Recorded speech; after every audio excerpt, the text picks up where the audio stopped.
If my internet, there we're live. Yeah, live. It is Friday. Yeah, it's Friday. Friday Is out. Yes, Friday, June 24th, 2022. Oh my goodness!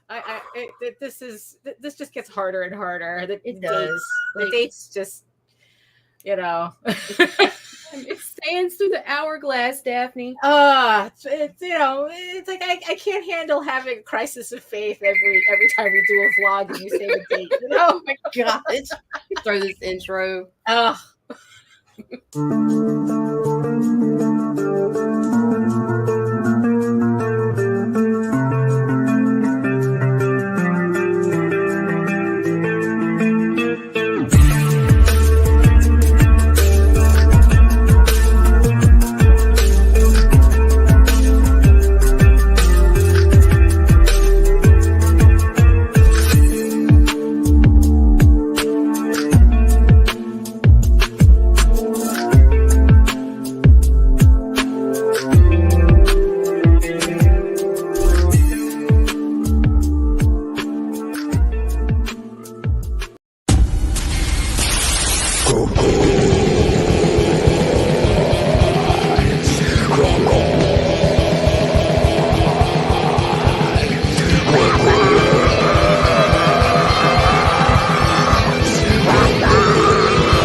Infamous gunslinger Desmond Gibbons, better known across the Wild West as the Cactus Kid, comes to the sleepy town of Clarkson. Trouble finds him in the unlikeliest of sources, the sheriff. After their conflict, the Cactus Kid finds himself inexplicably wearing the badge of a lawman. Later, while on the trail of a serial killer, he and his deputy run afoul of a powerful druid, and the events that lead to the Cactus Kid's transformation into the hulking, four-armed projectile reptile are even more than the druid bargained for. From the Wild West to current-day Los Angeles, where he meets superheroes Black Eagle and Red Hawk, and forms an uneasy alliance with the stunning but deadly Kitty Hawk. Join the projectile reptile on a journey of gunslinging druidic magic, superheroes, and artifacts. Projectile Reptile from Dojo-kun Comics, only on Indiegogo. Are you ready for the truly Wild West? What? Oh my goodness. Projectile Reptile. Say that 3 times fast. Not even trying. Yeah, exactly. Oh, brother. So welcome everybody to another episode of the Ragin 2 vlogs. It's another Friday, and today we have a special episode coming up. Today we are doing the official launch of the Oswald Chronicles. If I were a few inches taller. It's like, so if you still haven't signed up for the pre-launch page, I guess you have a couple of minutes to do it now. Yeah, do it now so that you can be one of the first people to get some neat swag. You should just let it get some. Yeah, exactly. It's like, just, so you don't miss out on anything on the first couple of whatever's. It's like, oh my God, it's friggin' Friday. I'm still trying to get myself together. So welcome everybody. My name is Daphne Lage, and I'm a cartoonist, illustrator, and comic book artist from New York, which explains a lot, but hey. I've been self-publishing comics since 1992, and I am known for the funny animal fantasy adventure Tall Tales, which is now on Kickstarter with 19 days to go. So thank you everybody who's been supporting the campaign so far. We still have some great stretch goals to unlock. So why wait until the last day? Pledge now. Come on, help a girl out, And I am also known for my medieval fantasy soap opera drama, Eagle Raven, Heir of the First Unicorn, which is also on Kickstarter in pre-launch right now. You can sign up to get notified when the campaign goes live August 22nd, 2022. In the meantime, you can read both my comics online at Tall Tales, TAILS online.com, and eagleworks.com, EGOWRKS.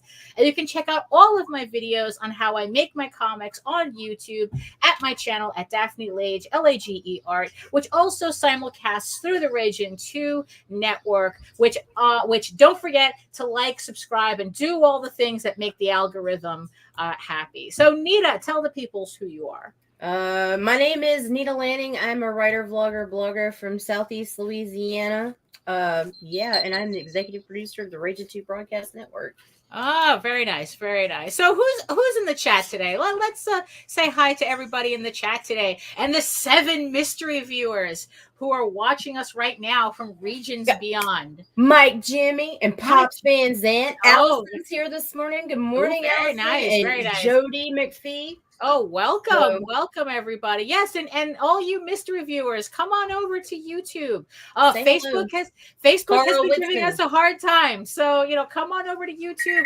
Join the sexy people in the chat. You know you want to join the cool kids. Like I said, Facebook is giving us a hard time. I don't know if we're simulcasting there. No, we are not. We are not simulcasting to Facebook. So if you're watching us from Twitter, you're better off. Come over here. Just come over here. I know you're shy. You're just one big eyeball with an 8 over my head right here. So we know you're watching. So let's do a little housekeeping before we get started. What do we got? What do we got? Well, he's here. Well, yes, absolutely. I mean, Lady Calderon is here. You did this. Yes, I did that. Yes, you did this. I did. Yes, I did. Oh, I got some housekeeping. Okay, we do. What do we got? What do we got? Dirty Housewives of Comics. Oh, yes. Oh, very nice, Nita. I like that. We got to put a pin in that. Yes, so we're already at the end of the month, the last Saturday of the month. Tomorrow, we were having a House of Bob drawing night stream featuring me and Nita, where we will be having conversations and drawing some stuff that's not appropriate for the day crowd. This adults only live stream features me working on some dirty artwork that we know you want to look at. So we're gonna make your mama blush, and she's still gonna like it. Your mom reads fanfic. She has her own account on AO3. So also in the meantime, talking about all these campaigns, save 5% on your next Gemini mailer order with our coupon code. Oh, with our coupon code, whatever. Oh, I'm Canadian now. Ragin 2. It's like send all your books out in style, with our coupon code, save 5%, the deal, And if you have any questions, any comments, you want us to discuss something specific on the show or something not specific, you just want to, you want to ask a question, go for yours. You can email us at raginabc@gmail.com and Nita will sort you out. Oh, yeah. And by the way, House of Bob tomorrow night, 10 p.m. Eastern to midnight. Just so everybody knows where to find us. So why don't we just bring them in? How? Hey, how you doing, guys? Oh my goodness! It's 11 a.m. It's 11 a.m. and it's too early for this. Yes, it is. Way too early. I should still be asleep. Right, exactly. But before we, start this glorious pre-launch, why don't you tell the peoples, who you are, in case for some reason they've been living under a rock all this time. Right. So I'm JD Calderon. I'm the writer and creator of the Oswald Chronicles and Tall Tales, and that's pretty much it. I'm, like I said, a writer, a creator. On Sunday nights, sometimes I appear on YouTube to have a podcast, and that's pretty much it for me. And harass his fellow creators. Did he just become that guest? Yes, he did. He totally did that to us. He just became that guest. But hey, it's it is like I guess what he's still nursing his coffee, so he hasn't woken up yet. I'm very much nursing my coffee. Yes. Yeah. Oh my goodness. I'm gonna be all jacked up by the time this is done. Seriously. Oh my goodness. Okay, so what do you want? What do you need to know from me? Just give me instruction. I'm a very simple person. I'm a guy. You know, yourself. Make us want to buy you. What do you mean? Go read the Oswald Chronicles. The OswaldChronicles.com. It's all there. Go enjoy it. You understand? Right. Go check out the campaign. I don't know. Did you launch it? No. We're going to. Go here launch. we go. Here we go. So here it is. The Oswald Chronicles. Let's finally get JD out of his dreaded pre-launch phase, because we all know how much he hates pre-launch. Yes, I hate pre-launch. Yeah. So there we go. So I'm going to press the button. Hit the button. Right, here we go. Okay. Right. Very good. Up. There you go. And listen, I don't know if you guys notice, I usually have Daphne launch these things, because if I launch it, I'll launch it at like 2 a.m. Right. It kicked back. Are we having a George moment? Oh no, here we go. I thought we were having a George moment. Oh, okay. All right, there we go.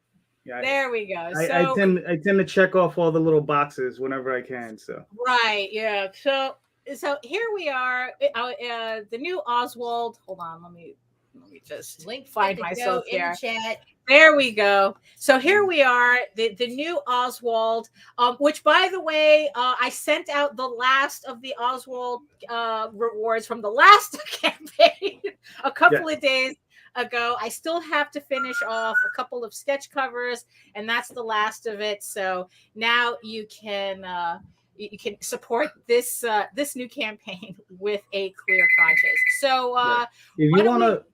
I want to show everybody something that I haven't been talking so much about. Right. But, okay. You just put me up on screen. I'll show this. There we go. Ooh, all right. So look. So this is for the first 45 backers, physical backers. Everybody's gonna get this sheet, and these are all stickers. So it's 4 sheets of stickers. And what I like about this sheet is that I have illustrations by Jade Gonzalez, Daphne, Aurelio Tillis, and I'm forgetting that guy's name. But it's a 4th artist, and it's really cool. It's a very, very nice piece. So you have a lot of different art styles. See, on that's why it was important to do to sign up for the pre-launch, so that you could make sure that. And then you'll also get this. This is a coaster, right? So I thought that was kind of cool. And this is by Manix Aurelio. And you get one of these guys, which is a pin. Right, so it's a little pin of Oswald casting some magic there.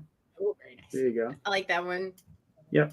So that's for the first 45 backers. So you got to get in there quick. You got to get in there fast. So. Right. So thank you for our first backer. Yes. Let me see. Let me just refresh this. So we have a first backer breaking the ice. Thank you so much. So why don't we? Oh, how do I have this open? Hold on. I don't know how Nita handles. Right. Well, I was going to also show off, this is the cover by Aurelio Tillis, right? And just to show off some of the interiors, right? I mean, you can check it out. His art style is a little different. Yeah, we're going to get a closer look at that when we go through the campaign. All right, cool. Yeah, that's nice. Yeah. So I thought that was pretty awesome. And then we also have the variant cover, and this is by Manix, with colors by Slimed. So I don't know. Right. I work with all these gentlemen. It's spelled Slamet. So Slamet. Okay. So yeah. So I mean, I'm pretty sure I'm brutalizing in the pronunciation, but that's his color work, and he's incredible. So. And then we also have. This is the first issue of my 100 Artist Project, where I'm working.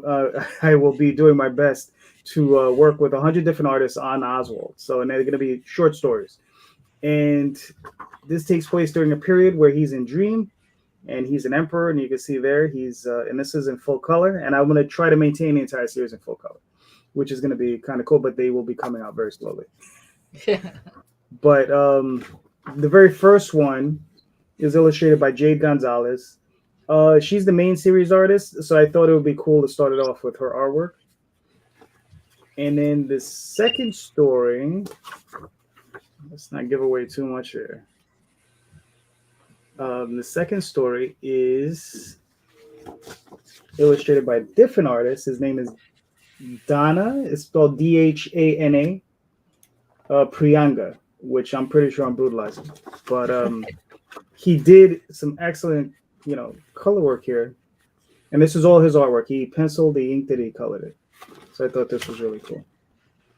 And that's another short story in there. And that starts off his 6-year sojourn in Dream. And that cover is illustrated by Jade Gonzalez. And then Donna has his own cover, which I thought he did a fantastic job on. I love that face. He's so cute. Yeah.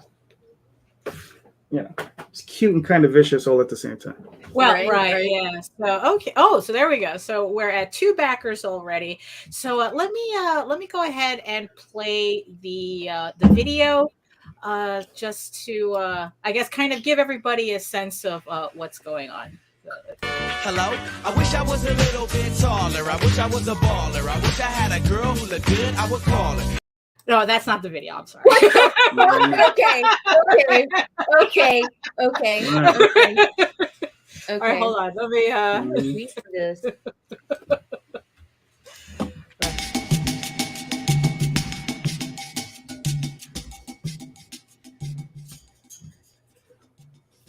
Hello, my friends and fellow Oswaldians. This is JD Calderon, and today I bring not one but 2 exciting stories in Oswald's life. To start, we have the first issue of If I Were a Few Inches Taller, illustrated by Arenio Tillis. In this adventure, Oswald's neighbor Ordith finds himself at war with a troll who wishes to eat him, and Oswald is caught in the middle. What is a gentle mouse to do? The second book being offered is a book I've been thinking about for a long time, and it's very near and dear to my heart. It's my 100 artist project, where I will do my best to work with 100 different artists on various stories, all featuring Oswald as he begins his 6-year walkabout in Dream, where he discovers the true cost of his power and how he reconciles with that cost. The first story in the series is illustrated by Jade Gonzalez, and the second is illustrated by Dana Prianga, all in full color. So please, check out the various rewards. We have sketch covers, pins, prismatic foil covers, t-shirts, and all other kinds of goodies for you to enjoy, along with various add-ons. Thank you all once again for your time. JD out.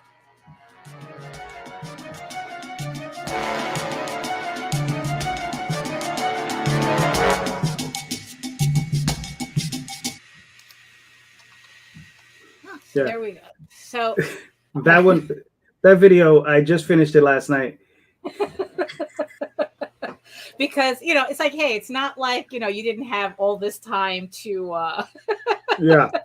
And if you watch it, it's kind of funny because the transitions, I did some funky stuff in there. I was just like, oh, let me just drop these in. Right. Yeah. I just always thought they were funny.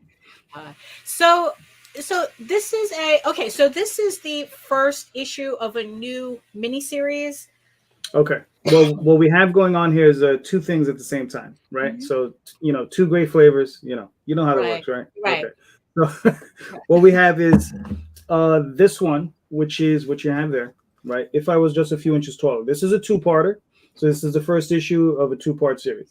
So that's that, and I believe it's it's complete 32 pages in this book. So if from cover to interior to the last page, right? It's all artwork. So it's 32 complete pages, right? All of Arenio Tillis and myself. And then we have the other story, which is this one, which is the 100 Artist Project. This one's going to be a little bit more ongoing. This is very experimental for me. I'm working with a bunch of different artists. It's my efforts to test out as many people as I can on the character and doing the book. So, and like I said, this one is in full color. This one's 24 pages, and I'm going to try to maintain that. But the series does lead This is 6 years of his life in Dream, and this series leads right into the Clive cycle of stories. So if you've ever read My Time with Clive, these stories lead into that one. So once this one ends, that one picks up. So if you're interested in finding out how these stories run in order, this is a portion of that. But it's going to be a while before, like, because if you're talking about 100 art, so you have to get through the 100 artists first before hitting Clive. Is that it? Oh, Exactly. Okay. Yes. It's going to be a while then, right? Yeah, it's going to be a while. Now, I mean, I have thoughts of some of the ways that I want to pursue it. Like I was thinking of, I don't normally work DC style, which is full script, right? So I'm thinking of maybe doing like a full script where I break down each page, each panel, the whole 9 yards, and maybe giving each separate page to a different artist. Right.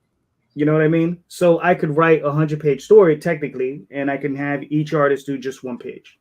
Oh, you know? so each page would kind of have a different. I mean, wouldn't that kind of like, I don't know, make it difficult to keep a certain tone if you have that many? Well, I don't know. I kind of like that idea. That's I know a couple artists. Yeah. Well, that's also my job as a creator to marry the correct people together as the story rolls through.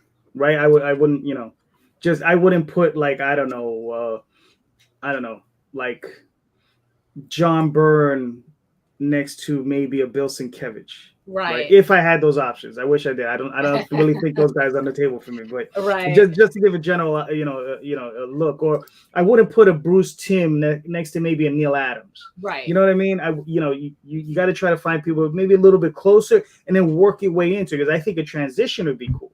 You start off with a bunch of guys who maybe look like Neil or close to Neil, and then work your way into somebody like a Bruce Timm, where you could see the styles change, because all those styles are pretty much connected, but it's just finding that connective tissue between all of them. But there are some styles that are way out there.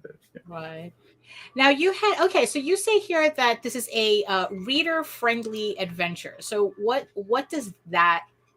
What can you clarify that? Like, yes. Like if someone's never heard of the Oswald Chronicles before. Here's the thing about these separate series.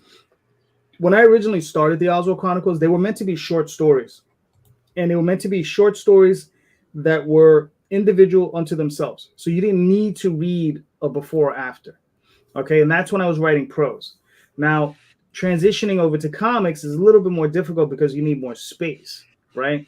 So if I was just a few inches taller, that particular story encompasses those two issues.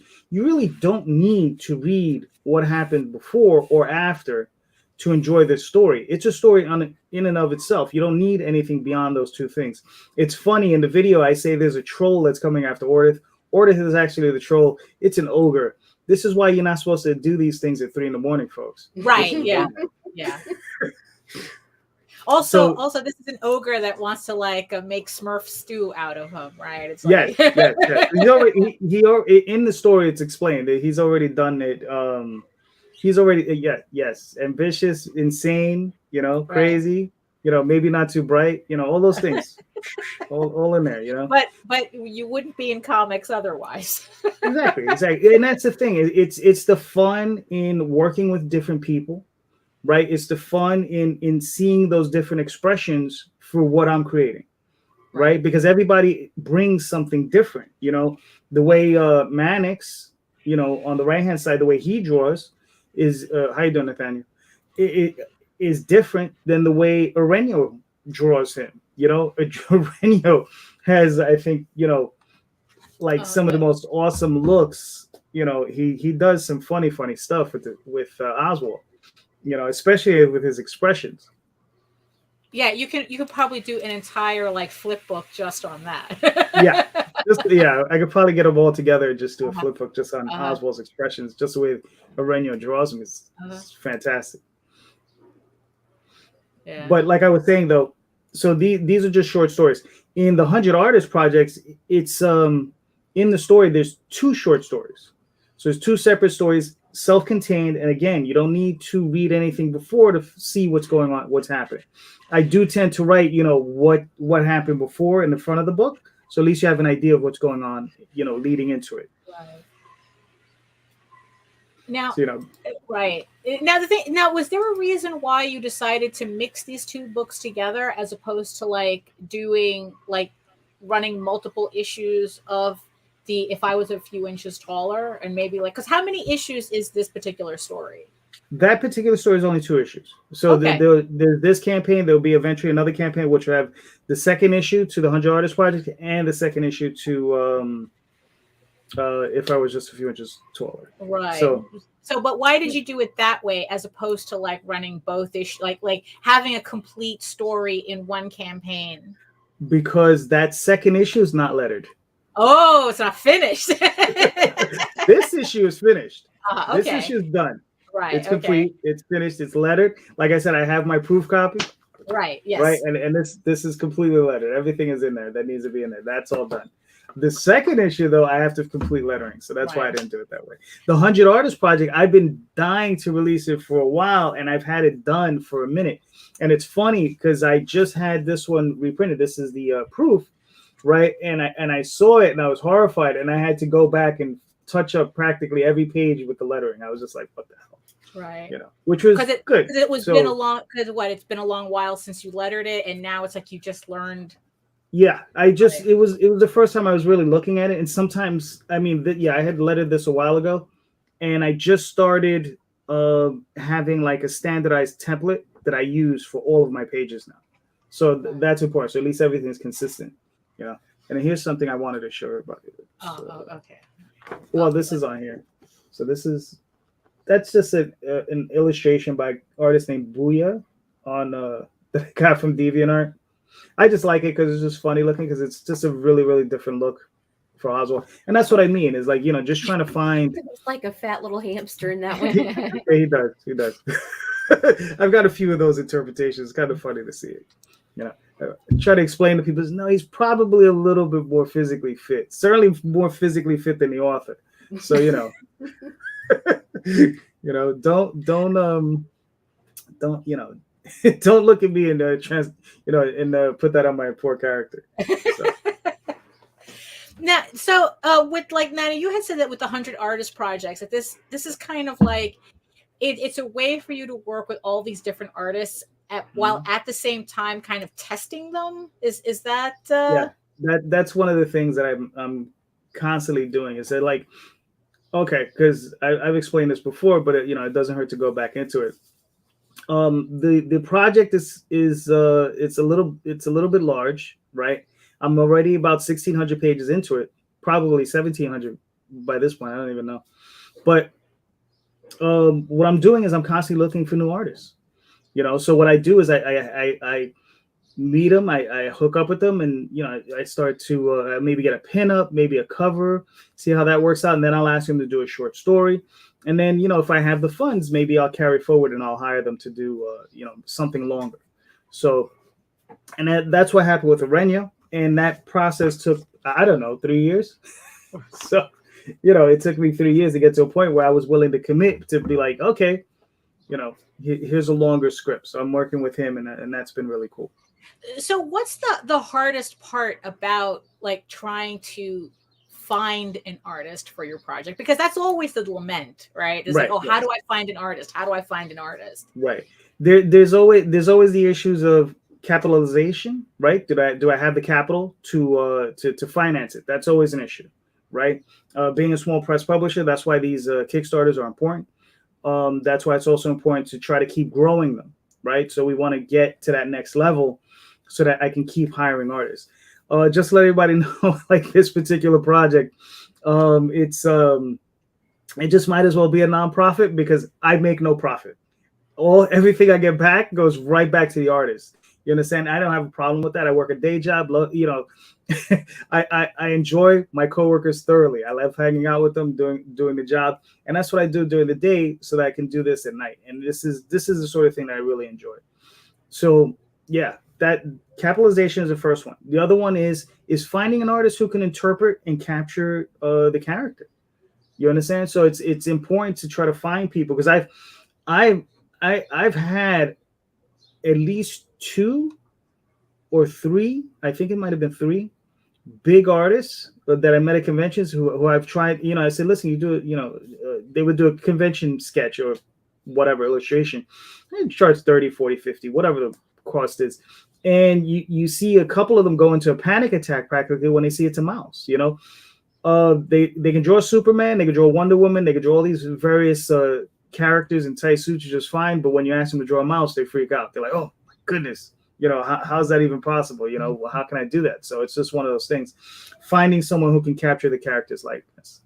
Yeah, like furries seem to be furries and animals just in general seems to be that that line that a lot of artists, a lot of more, I guess, like more mainstream type artists just cannot cross for some reason. Oh, like, you can totally tell when it's like recently, I'm not naming names. There was a campaign. It was a furry campaign. And you could tell about 2 or 3 of the 50 artists, that was their first time ever drawing a furry.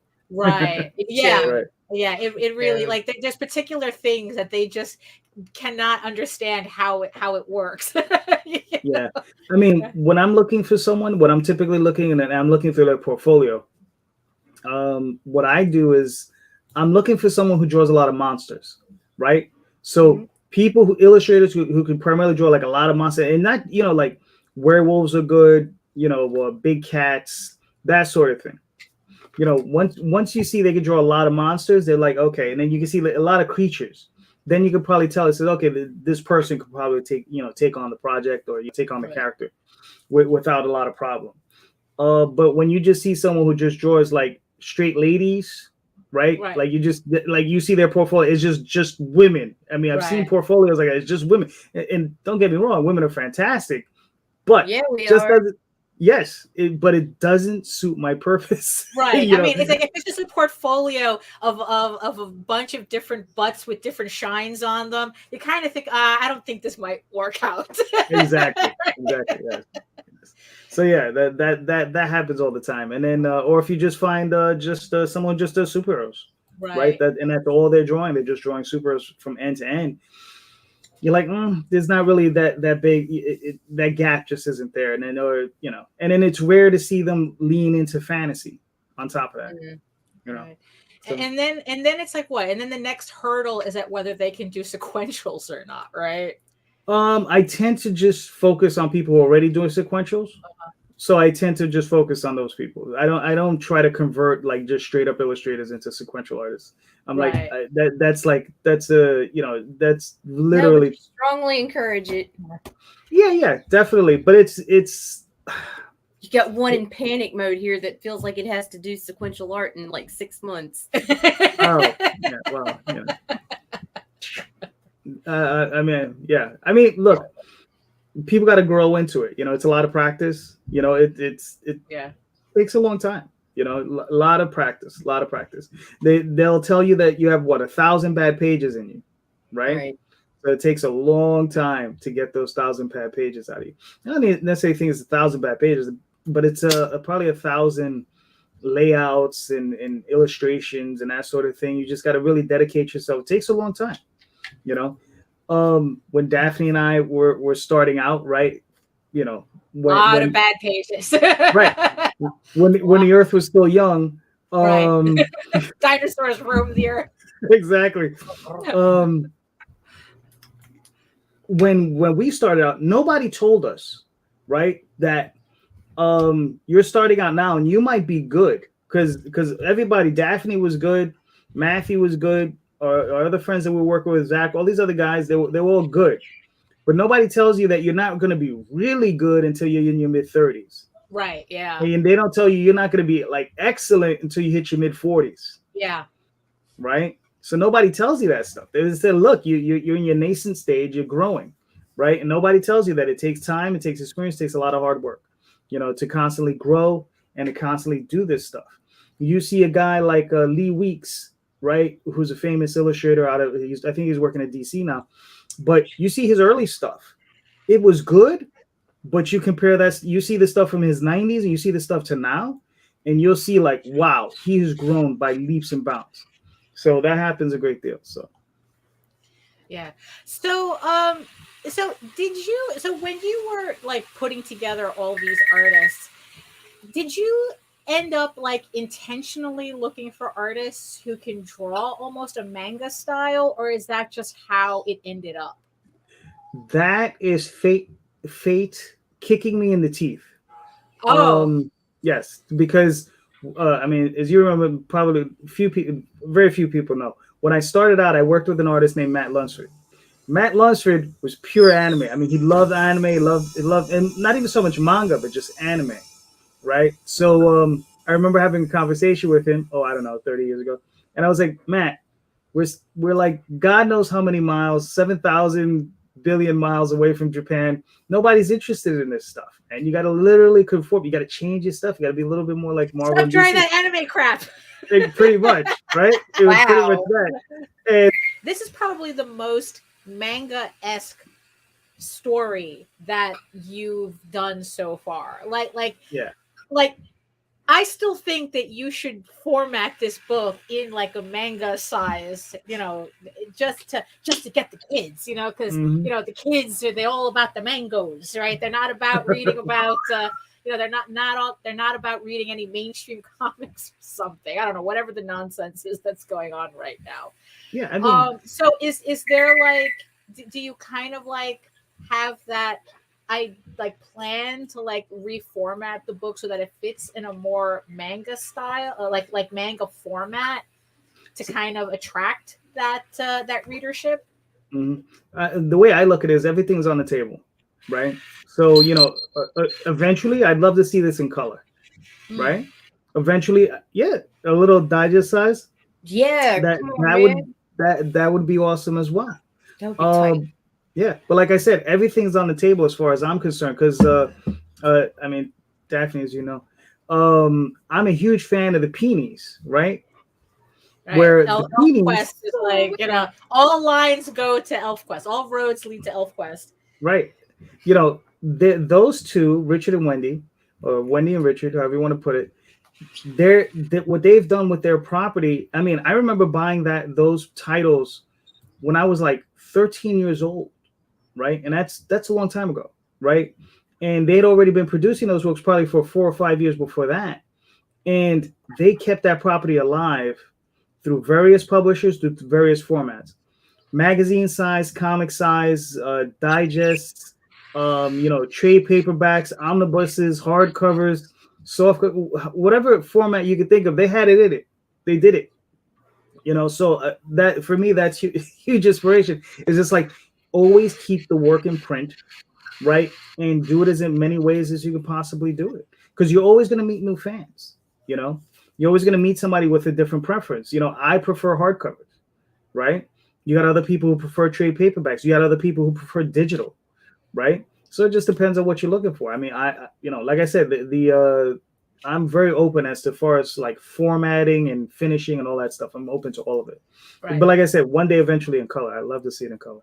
Well, what's your ultimate like goal with these books? Like, what do you want to see? Like, you want to just see all the formats, or is it like one particular format that's kind of like the minute you can do it, you'll do it? Slightly oversized omnibuses.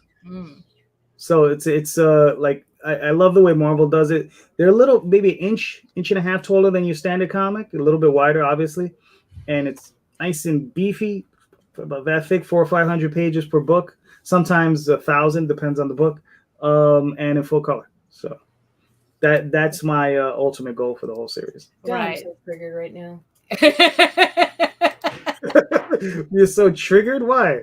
Because, dude, your books, just like, Oh, Oh, the yeah, well. inconsistent sizing. and then what's the oversized omnibus, and I'm like, God, I try to keep you in one place, but you trigger my OCD so bad that I Right. have to have you on separate shelves. No, I mean, but that's fine though. We're it should be all over the place. That's the way I see it. So then that way, when you go looking, right, you'll always see it. Right. Also, the books that she's referring to as well are the books that we literally made ourselves, and we were cutting ourselves. So there's going to be a Crazy. lot. So there's like a Hold lot on. of discrepancies in the sizes because we were literally trimming them ourselves. No, I think she's talking about the chat books. Well, yeah, Um, that yeah. Yeah, I think That she's talking too. about the chat books, which are a little bit small. They're digest size. So, Uh-huh. or go ahead, hold them up. Hold them. hold Oh, on. those. Yeah, those. Yeah, you see, those are the ones we made. Yeah, those are the ones we made. Yeah, Yeah. yeah. It drives me batshit crazy on my shelf. Look at that. See that? That's what it's getting red, right? Mhm. Right. It's like, I mean, it's like I'm trying to remember like when we did those. It's like I can't remember. The mid to early why there's an inch difference. Why there was an inch difference in the sizes. I don't know. We were It's just not quite experimenting. an inch. It's not quite an inch. God, Daphne, that's man math. Look Right, at yeah. 8 inches. No, it's like a quarter of an inch top. But then again, when we were printing these books ourselves, we were just experimenting with everything. I fucking love them. I just like Yeah. ragging. Right, of Mhm. course. Yeah. I mean, yeah. Back then, we were running a little POD business, and with our books, we'd always experiment with them, right? Right, So yeah. we'd always try out new formats and whatever, and then always trying to find out like what fit best, right? So half the time Daphne was cutting them. Sometimes I think I cut one set, or I was binding one set. I don't even remember, but. You sometimes ended up with some odd stuff. You just go in there and say, "Oh man, this cover printed a little small." You Right. just go back to trim it to whatever it needed to be. So, So with the amount now, you said that now the 1,600 pages that you said that you had for the entire Oswald series so far. so far, Now is that everything or just I don't know. right? It's like you don't even you're not. I sure, haven't but I haven't done a serious accounting recently. Like I just roughly come up with it's roughly 1,600 pages. right, It's with a lot. more to come, right? With more to come. I'm getting pages every week. right. I'm getting pages every week. I get a couple of pages every week from Jade, and I get every couple of weeks I get 5 pages from Arenya. Right. And then sometimes I'll commission somebody else to do a few more pages. Right. So yeah. so how do you organize all that? It's like how do you like keep track of that? I mean, because it's like, okay, it's easy to say that it's like, oh, you're just the writer, Mhm. but you're wrangling all these cats, you're herding all these cats. Yeah. So how do you keep track of everything? How do you like 30 years of how do you schedule all this? it's 30 years of management. Mm. That's what it is. It's 30 years of management. I go to my day job. I'm a manager, right? I come back home. I'm still a manager. So Right. that's what it is. It's okay. So it's basically breaking it down. So like you got to figure out what can you do, how can you do it, right? I mean, to be honest with you, I'm working with my two main artists, Jade and Arenya. Those are my two main people. And to be honest with you, once you have the system down, it's not that difficult. Jade, I hand her a script. We've worked so long with one another. She doesn't provide me with layouts. Right. You don't She right. just gives me finished pages, and that's fine. She knows exactly what she's doing. I trust her, and I've told her this. I trust you. I can count on seriously both hands how many times I've had to ask her for a correction. It just doesn't happen that often, right? Now, what's happening now is that I've been working with a lot of different cover artists. I've been working again with this guy, Donnie Hadi Jawa, right? Who's currently working on Vaporella. So he's doing some really nice work over there. But he's doing some new covers for me. And then I'm working with my color artist, Lament. And then I'm also working with Manix, right? And then I'm working with I worked with, I think it's David Jackson, who did a piece for me. And and right now the list is starting to build. So it is starting to get a little bit more confusing as to like who I'm working with and who I'm sending stuff to. And it's just like, oh, I need to start writing this stuff down. Oh, so now, yeah, because now it's gotten to a point where when you're dealing with 1-2 people, it's not that big a deal. But when you start to get into 4, 5, 6 people, and then what are they doing? Who's doing what for where? Because I have them doing various covers for various issues. There was one mix-up where what I'll do is I'll send an issue to an artist to do a cover. So I say, this is the issue that you're to base the cover on. So they'll look at the entire issue, pick out a scene or whatever, and they'll illustrate an issue, illustrate the cover. So that's fine. 2 artists accidentally got the same issue. So I got 2 covers that look they're not similar, but they're on the same scene, and they both look great. And I'm like, damn it, and I got 2 covers for this. Now I have 3 covers, because I always have one by Jade, and then I have the guest artist, the alternative cover. Right. So, it's a little nuts. So, but now it's just a matter of just keeping that under control. So, Right. And now I'm working with another guy, so we'll see how that works out. Right. Now, okay. So the way you run campaigns is almost infamous. Right? I don't know what you're talking about. Right. Yeah. It's like, we're taught, it's like, they're just, it's like, it's almost like you can't function unless you're running a campaign. And even then it's like, you'll put together a campaign in a week and you'll say, oh, I'm going to run a campaign. You'll put together the campaign in a weekend and then launch it on Monday. So, but the thing is though, with the amount of work that you have, how do you organize that part? Like, especially when you're, it's like, Kickstarter is not like they allow you to run 2 or 3 campaigns at the same time. It's not like, you're limited to how many books you can put out at a time. And with the amount of work that you have, like how do you mitigate that? How much planning do you do with that? Like, like how far ahead do you think about, okay, I have this book, I have that book, and it's like, and it has to come out here, here, and here, or how do you do that? Right. Some people are serious planners. That's not me. I think I'm more crisis management, because that's what I do at work. Because I only get called when there's something's going wrong, right? They call me when something's going wrong. So I have to deal with an issue, right? So crisis management. So that's what I'm into. So what I do is, as it's done. So I have a catalog of stuff that's finished, right? And then as it's done, I say, okay, what's next? What's next? What's next? So I have an idea what's going on. I actually do have a list for my next 16 campaigns, right? So I have enough material for 16 campaigns. And then the thing is, that list keeps growing, right? So I have that list, and I more or less have something worked out, but I don't keep to a firm structure, because sometimes things change. So right. Sometimes you want to plug a book in here, you want to plug a book in there, and it's a little bit loose, right? And it may seem that there's no method to the madness, but there is a little bit of method to the madness. So okay, so go ahead. No. So you have 16 campaigns, roughly. So how? All right. So now, okay. So I have to put out these 16 campaigns now. Do you pick a date, or it's just when you start itching? No. Well, what it is? Well, my theory, the way I like to work is this: campaign ends, right? Campaign gets fulfilled, right? And as soon as the campaign is fulfilled, I start another one. So that's basically the formula. It's nothing more complicated than that. It's like, fulfill the campaign, and then start a new one, and that's pretty much it.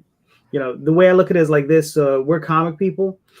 I know for myself, for the longest time, it was always a thing of going to the comic shop and picking up my books every week, right? And every month I expected to get, whether it be Thor, Daredevil, Cerebus, Dynamo Joe, any one of 100 other books, every month you expect to get those books, right?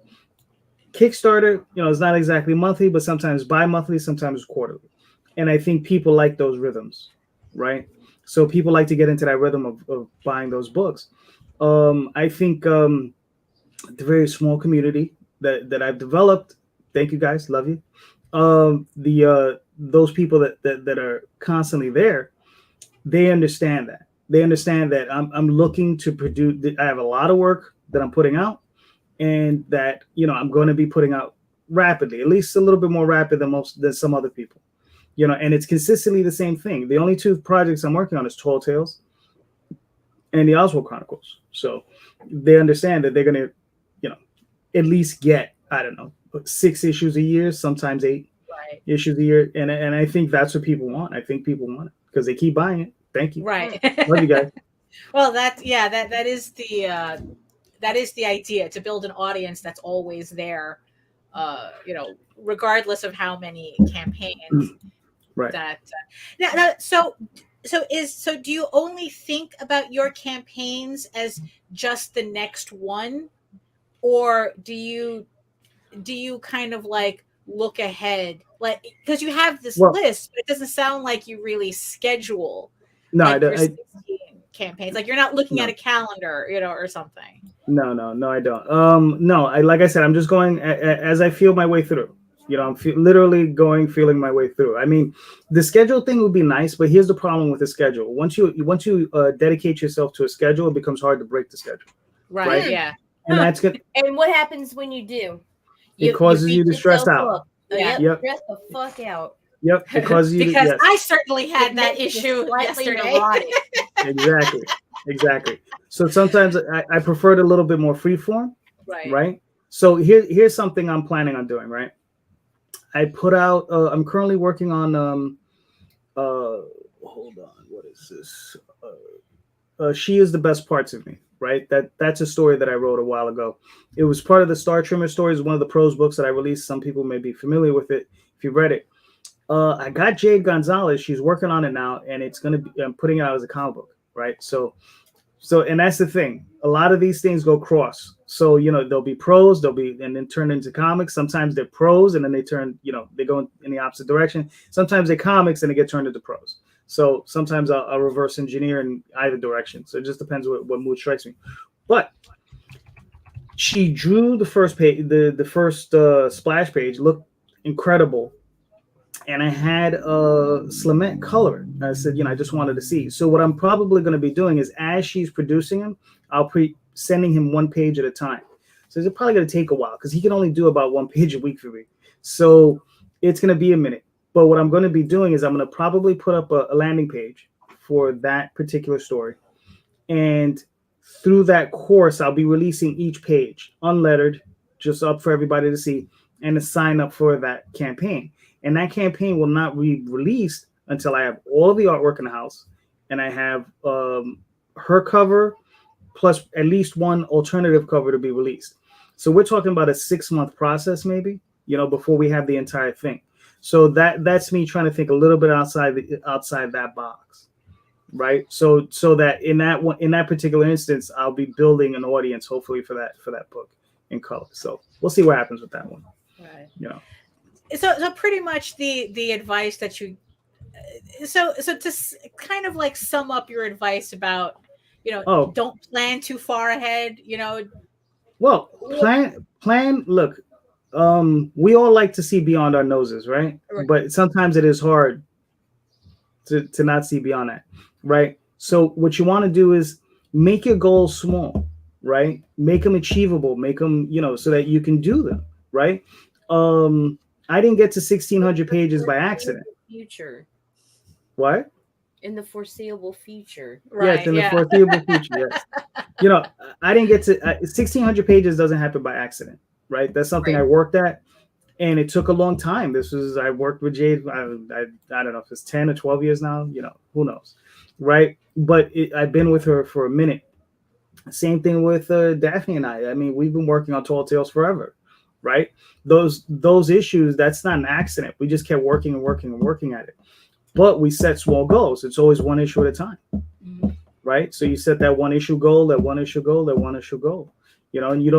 you can't say, sometimes an issue, things happen. There was a point several years ago, Jade had broke her hand. Right? She had an accident. She broke her hand. She says, look, I can't draw the book. Blah, blah, blah. If you want to find another artist, blah, blah, blah. And I said, no, I'm going to wait, 10 weeks for her to recover. Maybe another couple of weeks to, give her an extra time. You're not worried about 2027, right? What? You're not worried about 2027 yet? No, I'm not. No, I'm not worried about 2027. No. Yeah, so, but you gotta roll with those things. Sometimes, something may happen where Jade can no longer draw the book, or Renu may not draw the book, and I have to roll with those punches. So you gotta be able to roll with that. So yeah. So if you set yourself like tight deadlines, the only way I feel you can really do that is if you have like deep pockets. You know, if you got $1 million to burn, or you know, if you got a couple $100,000 in your war chest, then yeah, do whatever you will do, right? But because I mean, then you have the money. that's assuming that you know you're outsourcing a lot of. Well, no, I'm asking because that's exactly what happened. Mhm. You know, it's like I was there. I was watching an older video with me on Sam and George, and I was talking about how I had this plan to have all these books done by the end of the year, and this was at the end of March that this interview happened, and now we're almost in July, and it's like technically according to that video I'm behind, but what I didn't account for is that this novel was going to pop up out of nowhere. Right. Yeah. You know, and that was a detour that I had to make. It's not like I could say, okay, I'll do the novel later. It's like I had to stop everything and work on that novel now. But because I watched that video, it put me, you know, it's like it completely freaked me out because, oh my God, I'm behind. And then Nita was like going, when does issue 8 come out? And I go, next year.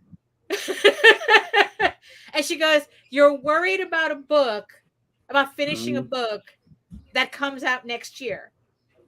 Yep. And I go, well, if you put it that way. Yeah.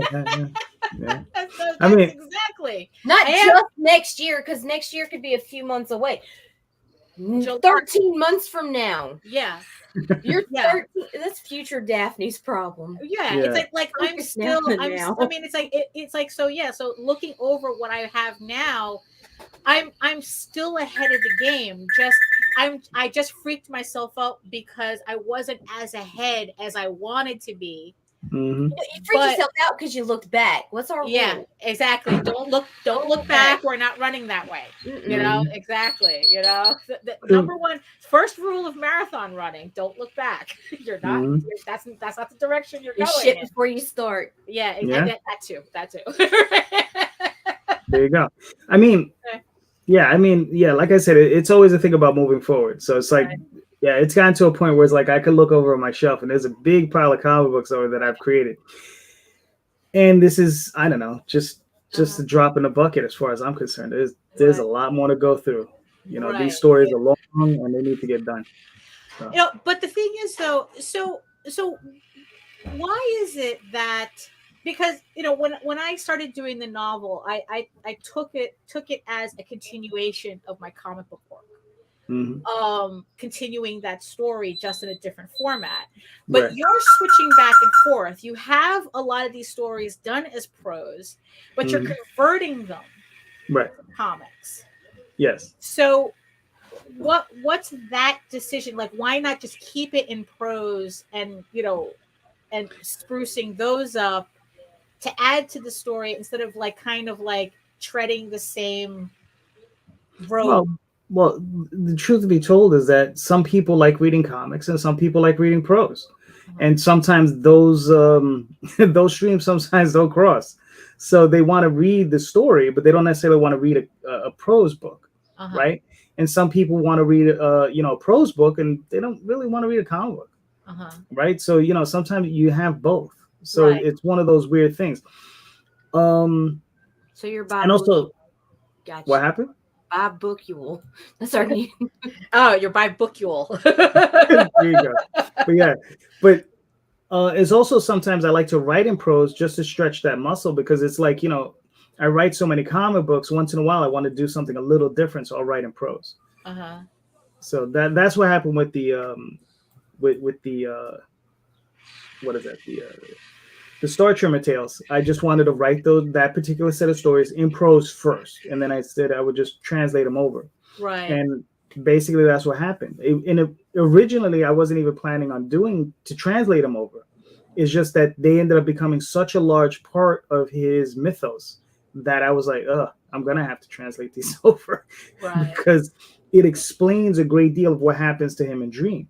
And I think it would be good for people to visualize that. It would be nice if I could get a lot of that, out and in the world where people can actually see what happened, because it's a lot of emotional stuff that happens with him, how he becomes such a, I guess, powerful battle mage and sorcerer and all this other stuff. And it's just like, because they see him, a lot of people say, oh, he's just a mouse, and that's all he is. And then in the stories where you see, especially in the 100 Artist Project, where you see him basically casting these massive spells to knock out entire armies, where you're like, oh, okay, he's no longer just that, So, yeah.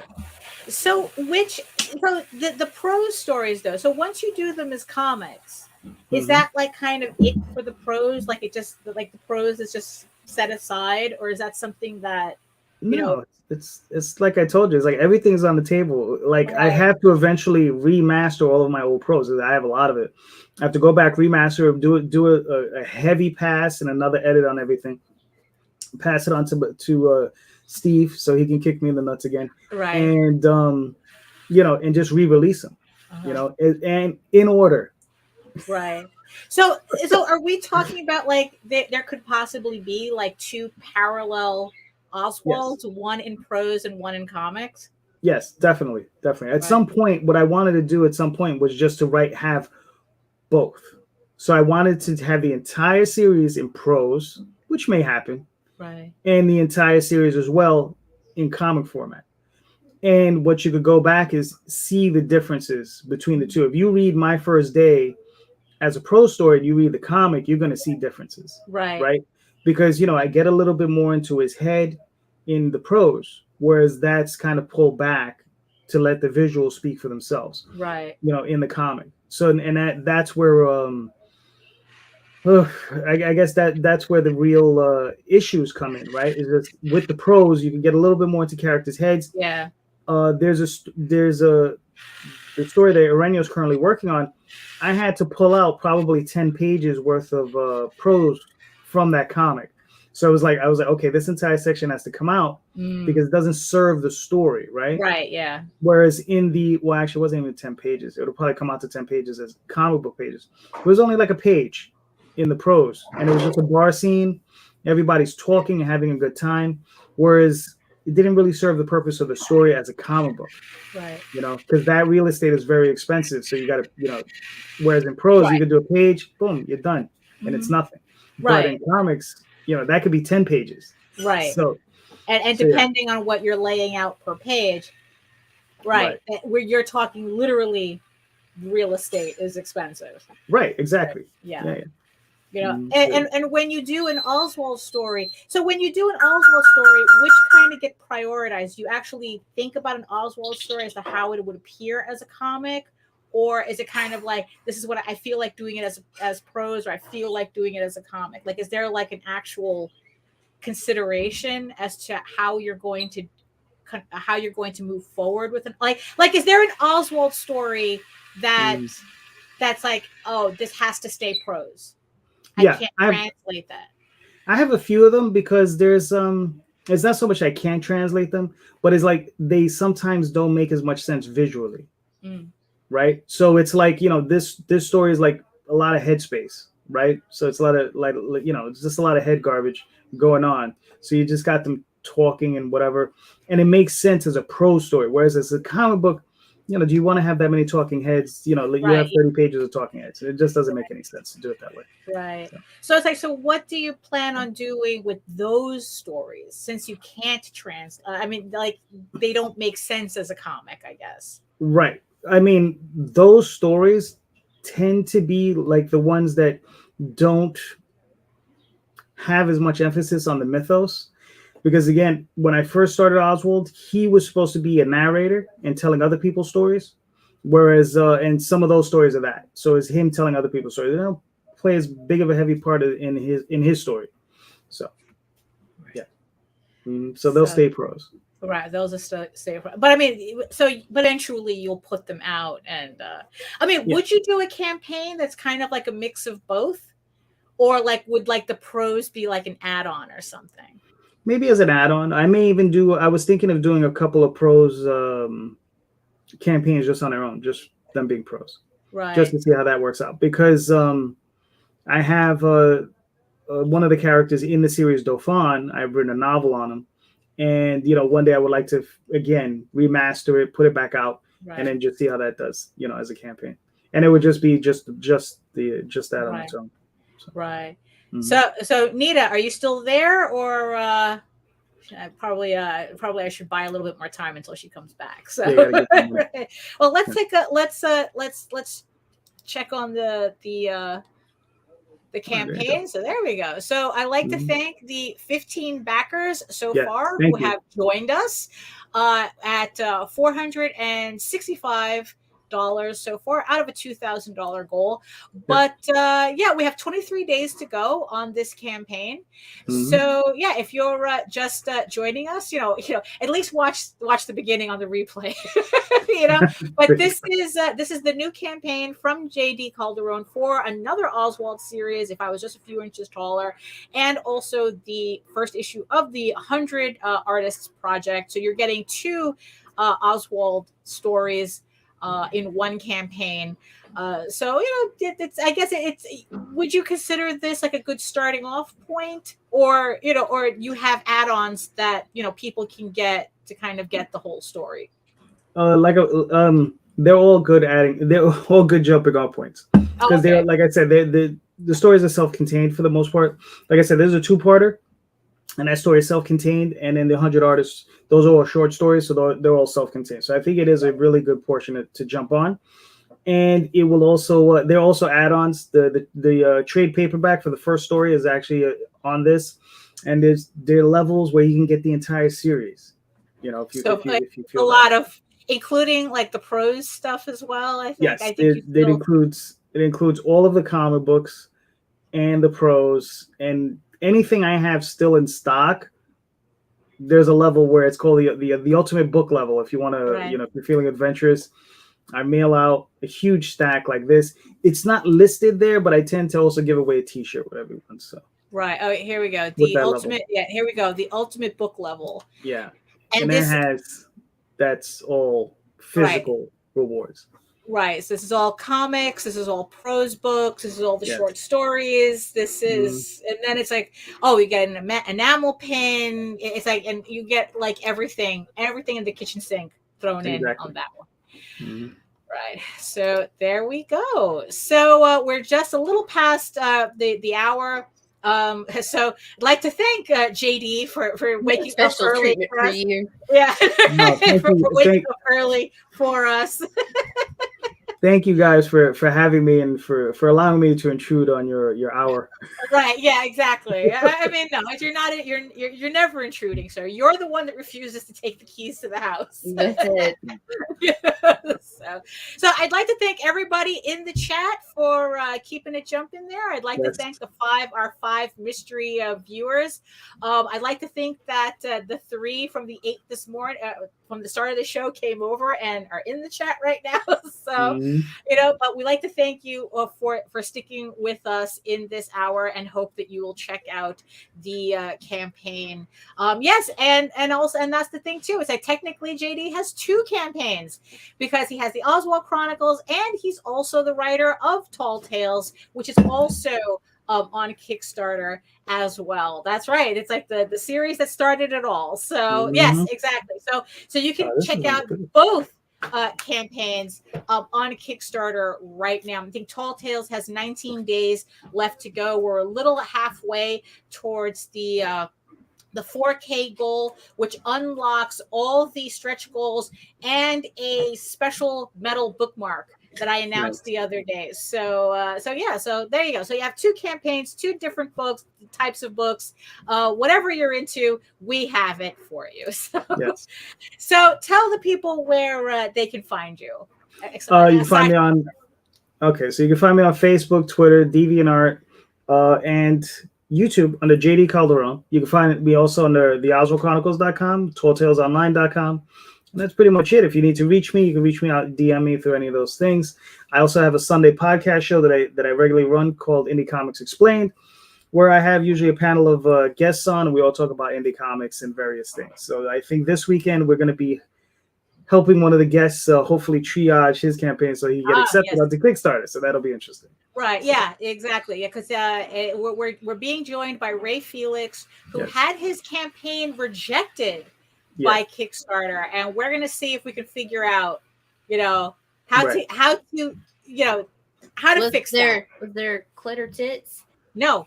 No, That is not the What the type of book hell? that yeah, exactly. No. That's why we're That's what we're trying to find us, out. so join us on Sunday. Well, we will find out what's Ray Felix's problem. Yeah. So, if you want to see more of my work as well, you can head on over to my main portfolio site at egoworks.com, EGOWORKS, where you can find links to all of my galleries and social media sites. But I mostly post to Facebook if you're interested in seeing sketches and current work in progress updates and just like all the campaign news, because we always have something running.